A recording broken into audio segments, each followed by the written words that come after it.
Hi everybody, I'm Marcus Bolt from the UK, and I'd like to invite you to a Zoomuse reading I'm giving on 19th of February at 7 p.m. my time.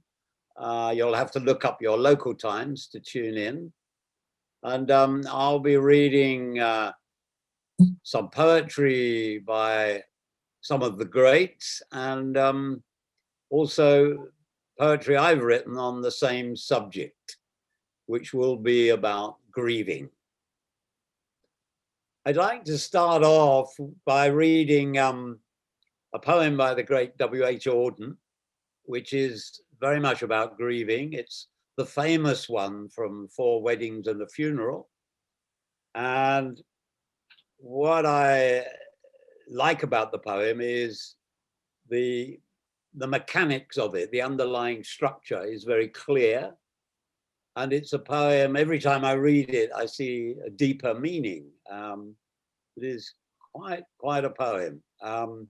Has this AABB rhyming pattern. And it's also in the famous iambic pentameter. And apparently, technical experts tell me that gives it this kind of melancholy feeling. And so I'll read that first, and then I'll read a couple of poems I've written about grieving. You'll see from that I'm not a true poet in that sense, but I do feel at least they have authenticity, as I too was just following the feelings at the time. So here goes with the W.H. Auden poem. It's called Stop All the Clocks. Stop all the clocks, cut off the telephone, prevent the dog from barking with a juicy bone, silence the pianos and with muffled drum, bring out the coffin, let the mourners come. Let aeroplanes circle moaning overhead, scribbling on the sky the message, he is dead.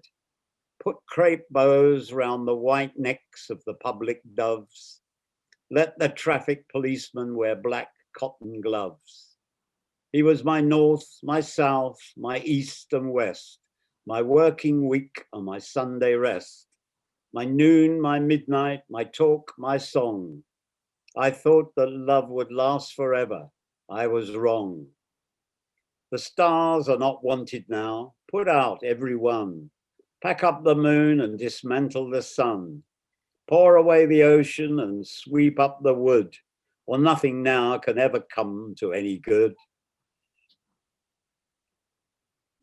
As I said, you know, there are a lot of meanings in there. I won't go into it. I hope you can find your own if you're interested in the poem, but that sense of a kind of self-centered despair goes through it. You know, he's making these crazy demands. You know, stop all the clocks, cut off the telephone. And,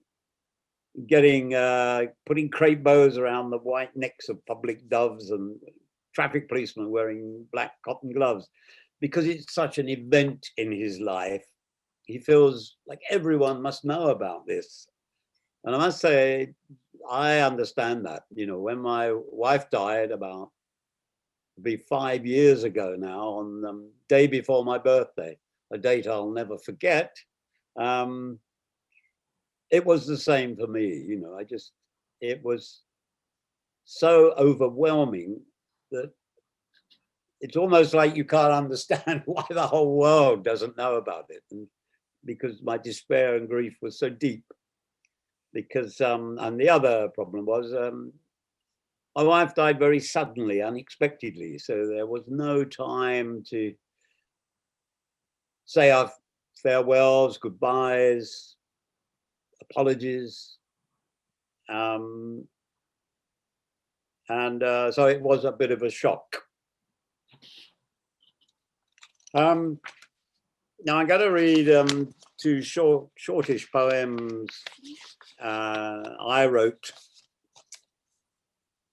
As I said, you know, you will notice they don't have that technical flair or expertise, but They are just almost like a train of thought.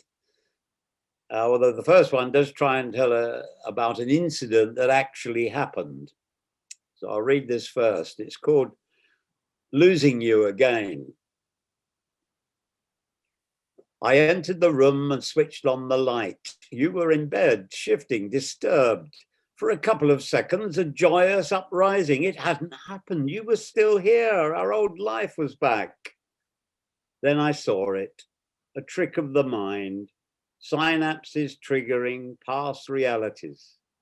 Only the duvet folded your side. It happens, they warn me, all part of grieving, a very long process, one day acceptance. But tonight I'm bereft, sobbing my heart out, losing you all over again. Yeah, that really did happen. It's quite extraordinary, and it's quite well documented that the mind does play tricks when you're grieving. You see people who look like your partner. And as I said, I walked in this poem. Just walked in the bedroom. I thought my wife was in bed, but it was just the duvet folded on her side of the bed. And what went through my mind in that fraction of a second, and then the immediate realization that I wasn't seeing my wife in bed, and it was pretty overwhelming. Yeah, and that was about 3 or 4 days after she died. And I was just beginning the process of getting used to the fact she wasn't going to be there anymore. The second poem came later. That happened in August. This happened during the Christmas period. And it's called The First Christmas Without You. I've posted the cards, hung the wreath and decorated the tree without you. I've wrapped the grandkids' presents and ordered the turkey, the nuts, the wine without you.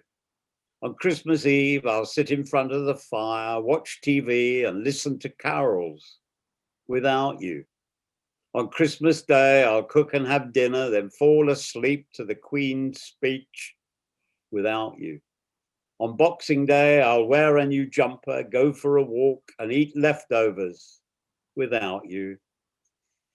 Although I'll never buy you another present or kiss and thank you for yours, never again co-stir the pudding while making a wish, I'll still celebrate Christmas, but from now on, without you.